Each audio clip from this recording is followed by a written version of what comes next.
Could your chronic gut issues, IBS, bloating, or reflux actually be coming from your thyroid? I'm Dr. Allison, and you're listening to Functional Wellness with Dr. Allison. And this month, our focus is all about the thyroid, and we are doing a deep dive in my Facebook community. So make sure to join us there. The link is in the description for you.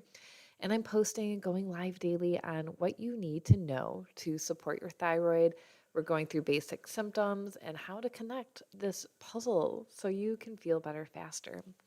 So, we all know the thyroid is so important for so many aspects of our health, and most people associate thyroid issues with difficulty losing weight, feeling cold all the time, hair loss is a big one, or just feeling overwhelmingly tired. But you might not know that an underactive thyroid is also linked to decreased metabolism of all of our cells, decreased GI motility leading to constipation or SIBO, decreased enzyme production from our stomach, our pancreas, our small intestines. Anemia is another big one. Low stomach acid, decreased immune support, changes in neurotransmitter health, changes in progesterone, and decreased liver clearance.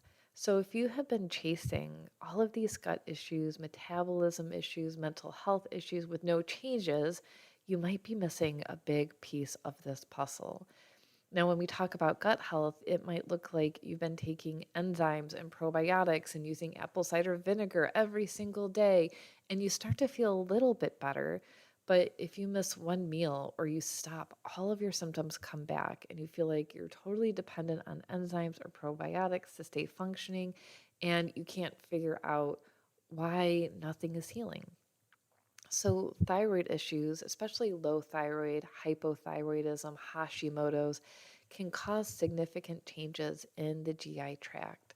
So, first, the absorption rates will be slowed down, which means you can't absorb as much nutrition from your food as you need to.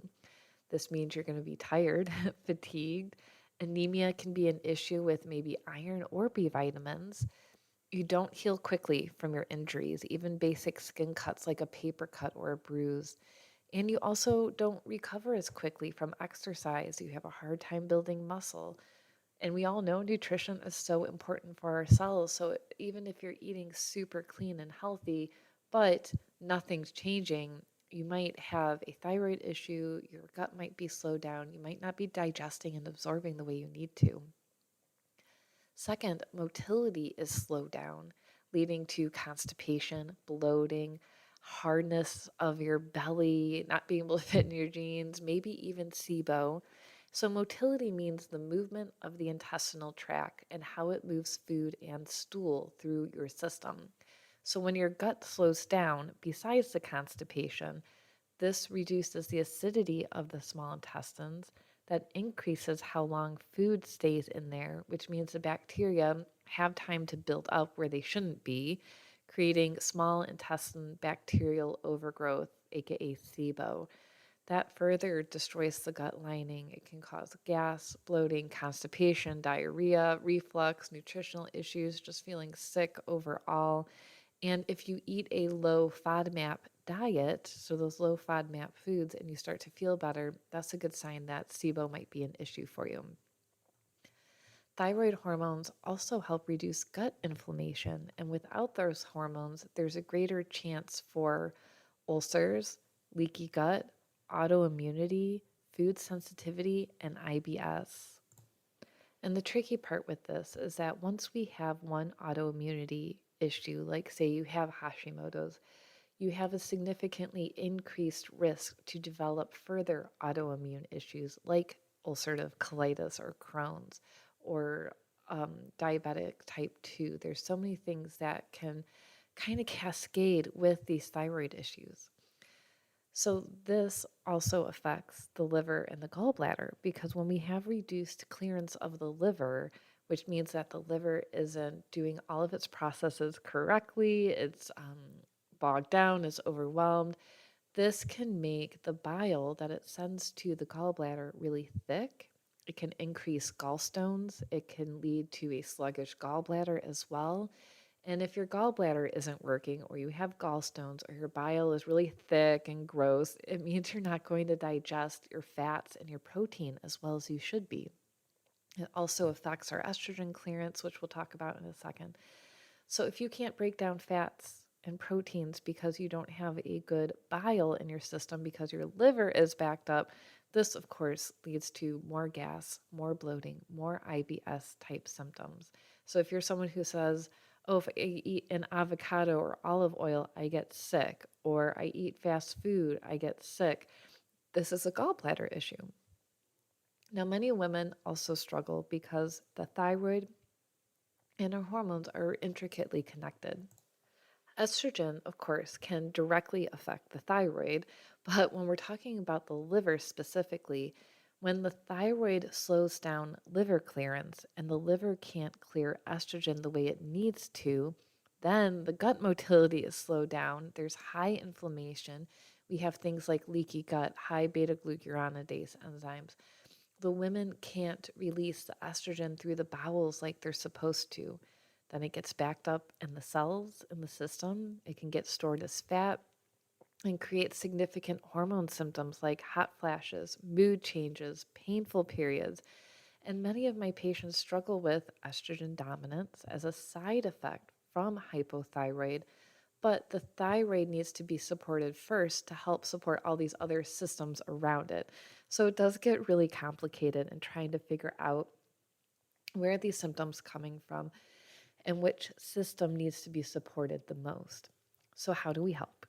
First, keep taking your digestive enzymes, your probiotics, your apple cider vinegar, whatever's helping you, keep it up. And if you're not doing that and you're having digestive issues, it's time to start.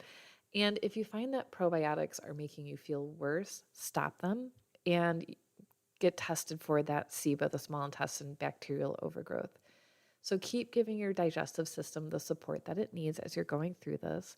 And before you jump to, "Oh my God, my thyroid's my problem, I knew it," and you go out and buy a ton of supplements and thyroid support and iodine that might or might not help. It could even make you feel worse.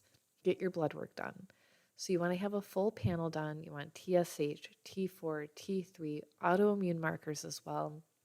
Get the basic panels done for your liver, your kidneys, your protein levels, inflammatory markers, and just start there. And if everything comes back and it looks great, then you know it's coming from somewhere else. But don't run out and spend a bunch of money on things that you don't need.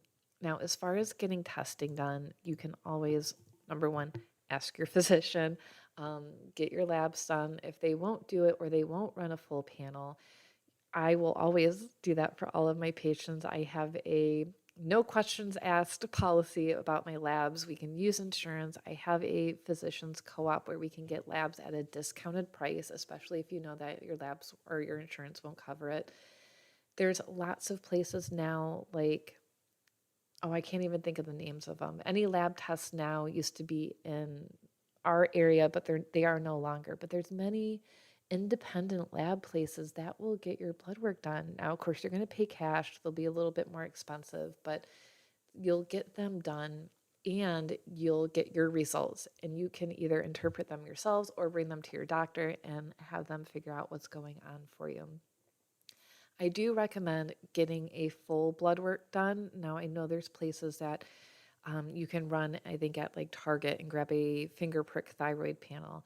You still want to have more blood work done than that. You don't want to just have a couple markers done. You absolutely have to have those autoimmune markers done as well. So there's lots of options. So if you're feeling frustrated or stuck or you can't get answers, don't worry, you're not alone and you absolutely can. There's always someone out there who's going to be able to help you.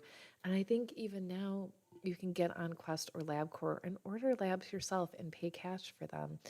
And their physicians essentially write the order for you. So that way you're still able to get that blood work done, check any markers that you feel are important to you, and get the help you need. I would also add on the stool test known as the GI map to see if there's any underlying infections or imbalances to help support your gut as well. And then we can make a decision on supporting your thyroid if needed. Maybe you need medication, maybe you need supplementation, maybe you need both. And then how to support your gut through specific care and get you feeling better. So I know putting all this together is overwhelming and it's a lot to think about all at once, right? So make sure to join our Facebook community, keep learning with us, and you can also schedule a consult with me and get your labs done so you don't have to guess about your health anymore. So thank you so much for tuning in. Make sure to like and subscribe to stay up to date with all of our weekly podcasts, and we'll see you next week. Thank you for listening to Functional Wellness with Dr. Allison. If you would like personalized care and testing, you can schedule an initial consult online and get started with your wellness plan right away, or message us on Facebook at Little Black Bag Medicine. Thanks for tuning in and see you next week.